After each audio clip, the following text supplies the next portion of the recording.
Épisode 8, le grand réveil, vers la reprise de notre souveraineté. Après avoir exploré les illusions, les manipulations et les mécanismes d'asservissement de ce monde, vient le temps du grand réveil, car le véritable combat n'est pas extérieur, il est intérieur. Première, la condition humaine. Un être libre enfermé dans une cage invisible. Depuis notre naissance, nous avons été conditionnés à croire que nous n'avons pas le choix, qu'il faut obéir aux lois humaines, payer pour exister, accepter les injustices. Mais ce système est une illusion. Nous avons certes honoré les fils d'Adam, Sourate 17, verset 70.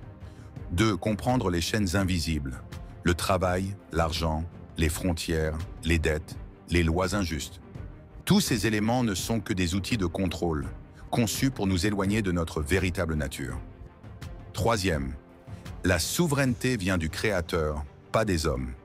Notre dignité ne vient pas d'un État, d'un gouvernement ou d'une institution. Elle vient du Créateur de l'univers, qui nous a créés libres. Le jugement n'appartient qu'à Allah. Sourate 12, verset 40. Quatrième, le choix, soumission au système ou réveil de l'esprit. Aujourd'hui, chaque être humain fait face à un choix fondamental. Continuer à vivre comme un rouage du système ou entamer son grand réveil.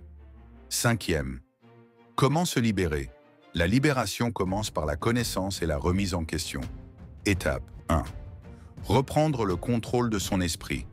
S'informer, déconstruire les mensonges.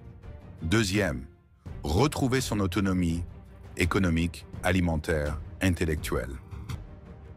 Troisième, se reconnecter au principe du droit divin.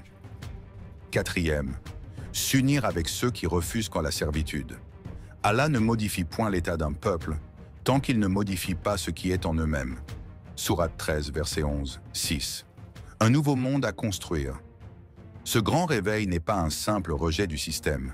Il est la construction d'un monde plus juste, plus humain, plus libre, fondé sur la justice, la solidarité et la souveraineté des peuples. Septième conclusion. La vérité a été dissimulée pendant des siècles, mais aujourd'hui, chacun a la possibilité de voir au-delà du voile, de briser ses chaînes et de reprendre sa place de vicaire sur Terre. Ce monde n'appartient ni au gouvernement, ni aux banques, ni aux multinationales. Il appartient à l'humanité tout entière. Clôture. Le moment est venu de se réveiller, de choisir la liberté et de reconstruire un monde à l'image de notre humanité.